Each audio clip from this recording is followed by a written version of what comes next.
continuación se hablará sobre 4 procesos muy importantes que se dan dentro del tratamiento de aguas residuales, los cuales son la cámara de rejas, el desarenador, el desengrasador y la desinfección. Iniciamos por la cámara de rejas. La cámara de rejas son dispositivos constituidos por rejas metálicas con el objetivo de retener sólidos gruesos de dimensiones relativamente grandes que estén en suspensión o flotantes. Las rejas son empleadas para proteger contra obstrucciones a las válvulas, tuberías y otras partes de la planta. También contribuyen a dar una mejor apariencia a la planta y reducen el volumen de flotantes, los cuales son las espumas. Aquí serán retirados los sólidos de tamaño mayor a 2 centímetros que vienen en el agua residual cruda. La reja gruesa será del tipo manual. La unidad está conformada por una estructura rectangular de concreto de dimensiones interiores de 0.3 por 3.8 por 0.4 metros, la cual albergará rejas de 1 centímetro de espesor instaladas con una separación de 2 centímetros, con un ángulo de inclinación de 45 grados. Existen diferentes tipos de rejas, existiendo las rejas de desbastes verticales, las rejas de desbastes inclinadas, las rejas de desbaste normal y la reja de desbaste automático.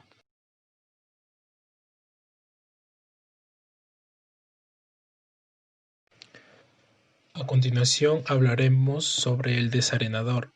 El desarenador también viene a ser una estructura perteneciente a una planta de tratamiento de aguas residuales, cuyo objetivo de estos desarenadores es separar los elementos de suspensión, como las arenas, las arcillas y los limos, de granulometría superior a 200 micras, con el fin de evitar que se produzcan sedimentaciones, para poder proteger las bombas y otros aparatos de la abrasión y para así evitar problemas en las siguientes fases del tratamiento.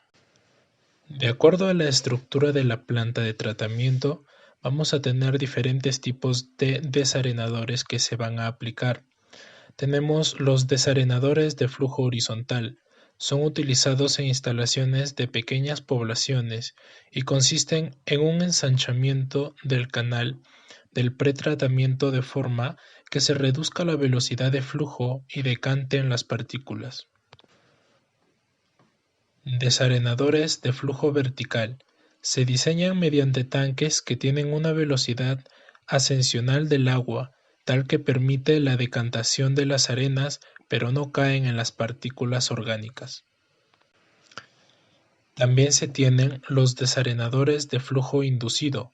Son de tipo rectangulares aireados. En estos equipos se inyecta aire por medio de grupos motosoplantes, creando una corriente en espiral de manera que permita la decantación de las arenas y genera un corriente de fondo, como se puede observar en la imagen.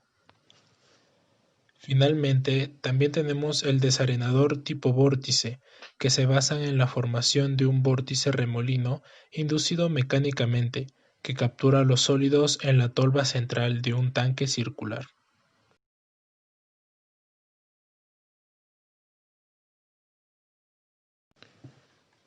Proceso de desaceitado y desengrasado. Este proceso es donde se eliminan las grasas, aceites, espumas y demás materiales flotantes más ligeros que el agua, que podrían distorsionar los procesos de tratamiento posteriores.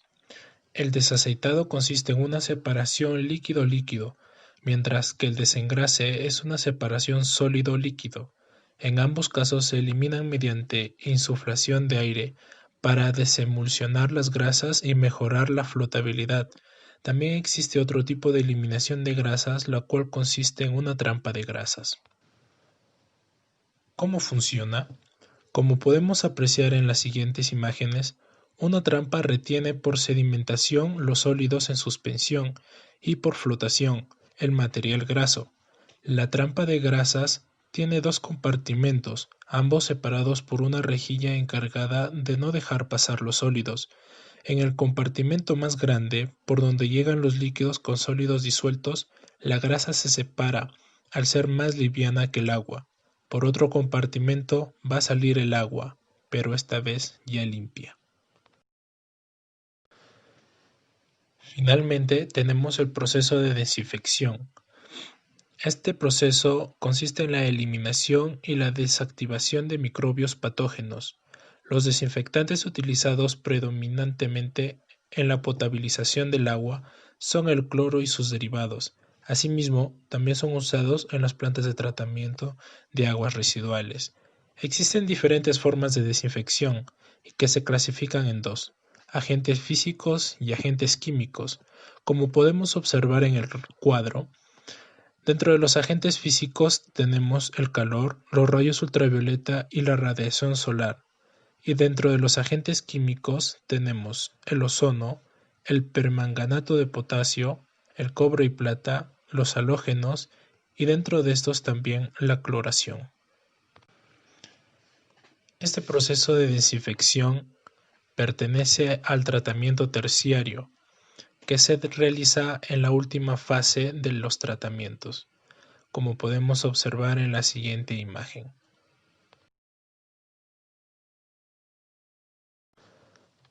A continuación hablaremos sobre la coagulación. Este es un proceso que consiste en desestabilizar los coloides por neutralización de sus cargas, dando lugar a la formación de un flóculo o un precipitado. Esto se logra adicionando al agua un producto químico llamado coagulante. Se pueden considerar dos mecanismos básicos en este proceso: la neutralización de la carga del coloide y la inmersión en un precipitado o flóculo de barrido.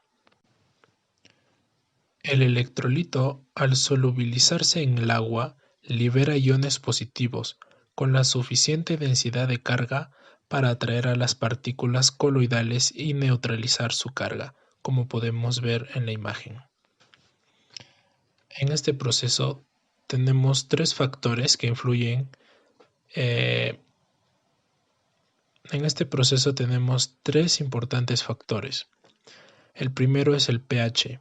El pH es un factor crítico en este proceso, ya que siempre hay un intervalo de pH en el que un coagulante específico trabaja mejor, que coincide con el mismo la solubilidad de los iones metálicos del coagulante utilizado. El segundo viene a ser la agitación rápida de la mezcla, ya que para que el coagulante sea óptima es necesario que las neutralizaciones de los coloides sea total antes de que comience a formarse el flóculo precipitado. Por lo tanto, al ser la neutralización de los coloides el principal objetivo que se pretende en el momento de la introducción del coagulante, es necesario que el reactivo empleado se difunda con la mayor rapidez posible, ya que el tiempo de coagulación es muy corto. Algo muy importante que se realiza en el laboratorio viene a ser el test de jarras. El tipo y cantidad de coagulante. Este es otro factor influyente en el proceso de coagulación, ya que los coagulantes principalmente utilizados son las sales de aluminio y de hierro. Sin embargo, al pasar el tiempo se han ido adicionando más. Luego de la coagulación viene el proceso de floculación. Este trata de la unión entre los flóculos ya formados con el fin de aumentar su volumen y peso de forma que puedan decantar. Esto consiste en la captación mecánica de las partículas neutralizadas, dando lugar a un entramado de sólidos de mayor volumen. Así, de esta forma se consigue un aumento considerable del tamaño y la densidad de las partículas coaguladas, aumentando por tanto la velocidad de sedimentación de los flóculos. Para esto, existen dos mecanismos por los que las partículas entran en contacto. El primero viene a ser por el propio movimiento de las partículas, llamada también difusión browniana, y el segundo viene a ser por el movimiento del flujo que contiene a las partículas, que induce a un movimiento de estas. Esto se consigue mediante agitación de la mezcla, A este mecanismo también se le denomina floculación forzada. Finalmente, luego de estos dos procesos, se realiza el proceso de decantación, que este pretende la reducción de los sólidos en suspensión del agua residual bajo la acción de la gravedad. Para este fin existen dos tipos de decantadores: decantador circular y decantador rectangular. Además, la utilidad de la decantación primaria viene condicionada fundamentalmente por dos factores, que viene a ser conseguir el mayor grado de depuración y el tipo de tratamiento de fangos adoptado en la depuración.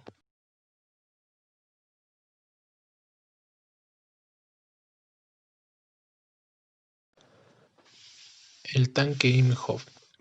Esta es una unidad de tratamiento primario cuya finalidad es la remoción de sólidos suspendidos. A este se le considera como una unidad de tratamiento primario, ya que permite quitar entre el 60 a 70% de sólidos suspendidos totales y hasta un 30% de la demanda bioquímica de oxígeno orgánica sedimentable presente en el agua residual. Para el diseño, el dimensionamiento del tanque IMJO se tomarán en consideración los criterios de la norma SO 90 respecto a la planta de tratamiento de aguas residuales del Reglamento Nacional de Construcción. El tanque IMJO típico es de forma rectangular y se divide en tres compartimentos. El primero viene a ser la cámara de sedimentación, el segundo la cámara de digestión de lodos y por último el área de ventilación y acumulación de lodos. Este tanque tiene muchas ventajas, dentro de las cuales tiene un bajo costo de construcción y operación. El tiempo de retención de estas unidades es menor en comparación con las lagunas. Para su construcción se necesita poco terreno en comparación con las lagunas de estabilización. Además, contribuye a la digestión de lodos mejor que un tanque séptico, produciendo un líquido residual de mejores características. Además, no descargan lodo en el líquido efluente, salvo en casos excepcionales. El lodo se seca y se evacúa con más facilidad que el procedente de los tanques sépticos. Esto se debe a que contiene de 90 a 95% de humedad. ¿Cómo funciona? Después de los procesos de pretratamiento, el agua entra en la cámara. Los sólidos se asientan en la cámara de sedimentación superior y descienden lentamente por un tabique inclinado, que finaliza en una pequeña sección abierta, a través de la cual pasa los materiales decantados a la cámara de digestión. Estas allí se acumulan y se digieren lentamente. El tiempo requerido para la digestión de lodos va a variar de acuerdo a la temperatura, que ésta puede ir desde los 5 grados centígrados hasta los mayores a 25 grados.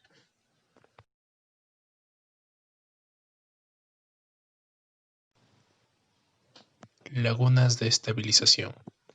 En el tratamiento de las aguas servidas se llaman lagunas facultativas a las lagunas que operan en su estrato superior como lagunas aeróbicas, en su estrato inferior como lagunas anaerobias y en el estrato intermedio, con la presencia de bacterias facultativas, se crea un estrato particular llamada zona facultativa.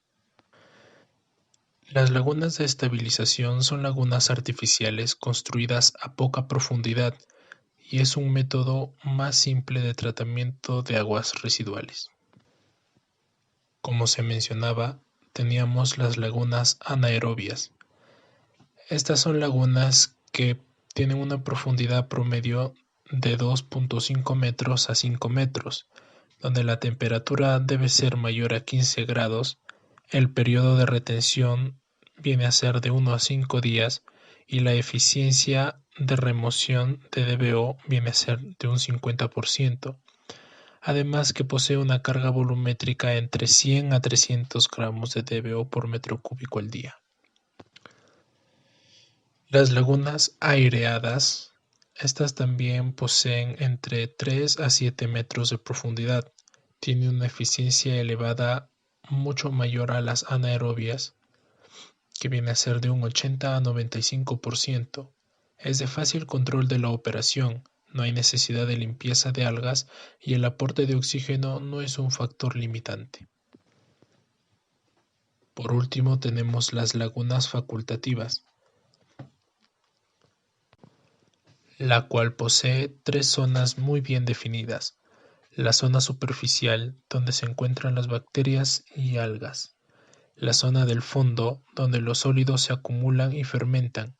Y la zona intermedia, donde la descomposición se da mediante bacterias aerobias, anaerobias y facultativas. El funcionamiento en estas lagunas vienen a ser similares en las tres, donde inicia con el ingreso de un afluente, luego se hace un recorrido y luego sale por un efluente. Y esto va a depender el tiempo de periodo de duración de tratamiento según sea la laguna facultativa.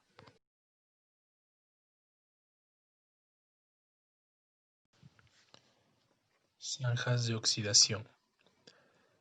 Es un proceso de lodos activados del tipo de aireación extendida que usa un canal cerrado con dos curvas para la aireación y mezcla. La planta típica de una zanja de oxidación no incluye sedimentación primaria, utiliza un solo canal concéntrico y un sedimentador secundario. Estas zanjas se caracterizan por aireadores y licor de licuado. Los aireadores se dan a través de la entrada de aire que se realiza mediante dispositivos mecánicos llamados aireadores. Y cuando el agua residual entra al reactor en el que se encuentra un cultivo de microorganismos constituido principalmente por bacterias en suspensión, las cuales en su conjunto se les conoce como licor mezclado. Una zanja de oxidación también puede ser operada para lograr desnitrificación parcial. En la zona anóxica, las bacterias heterotróficas convierten el nitrógeno en forma de nitratos a nitrógeno gaseoso, que es liberado a la atmósfera. Parte del licor mezclado del tanque aerobio es recirculado a la zona anóxica para suministrar un licor mezclado con un alto contenido de nitratos. Tenemos diversos tipos de zanjas de oxidación, dentro de los cuales remarcan la zanja de oxidación tipo A. Este es un sistema que consiste en un único reactor con entrada continua que lleva a cabo la función de aireación, decantación y descarga en forma secuencial. El agua entra en continuo y la descarga se produce por un vertedero móvil controlado automáticamente, donde el fango activado en exceso se elimina del reactor por medio de un bombeo que lo envía a concentración y deshidratación. Las fases están controladas por un autómata y solo requiere supervisión y control para la operación y la instalación. Los fangos en exceso son estabilizados en el proceso aerobio de depuración y no producen olores al extraerlos. Luego tenemos la zanja de oxidación tipo D.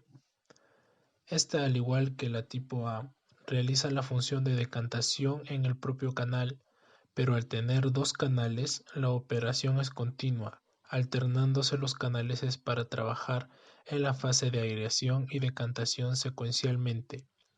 Las secuencias están controladas por autómatas y los parámetros de vertido son similares a los del canal tipo A.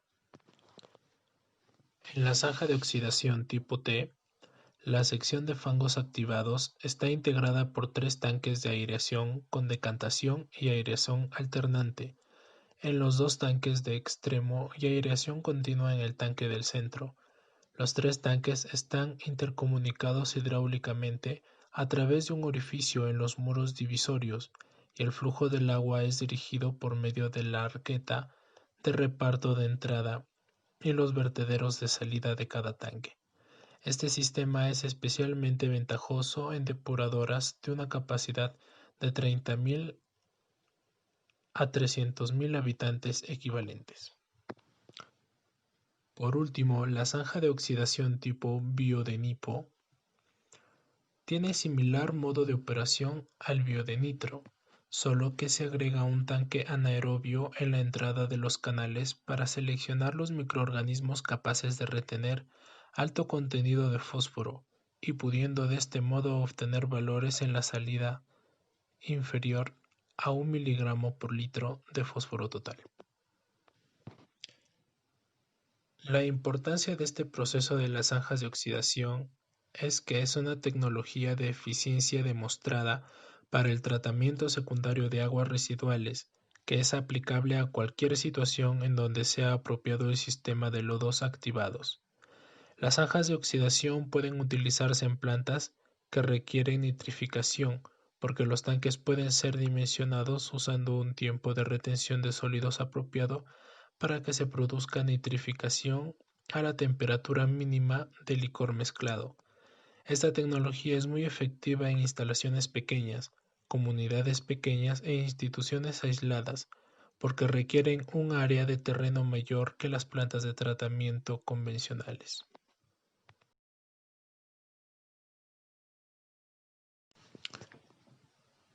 El filtro biológico, o también llamado filtro percolador, es un sistema de tratamiento de agua que utiliza cultivos fijos no sumergidos. Este está constituido por piezas de material de plástico de alta superficie, donde se desarrolla un cultivo bacteriano llamado biopelícula o biofilm, donde el agua residual pretratada o decantada es rociada sobre el filtro, entrando en contacto con las bacterias que degradan la contaminación. Estos filtros se caracterizan ya que pueden procesar entre 25 a 100 galones de aguas negras por pie cuadrado de la superficie del filtro por día. La ubicación de la bomba debe ser elevada para asegurar que el agua clara circule por esta. Mientras más profundo es el medio de este filtro, mayor será la demanda del DBO. En lo que respecta a microbiología de este proceso, las comunidades presentes en este filtro se componen principalmente de protistas, incluyendo bacterias facultativas aerobias, y estos son los microorganismos predominantes en un filtro percolador o junto con las bacterias aerobias. De estos dos, su misión es descomponer la materia orgánica del agua residual.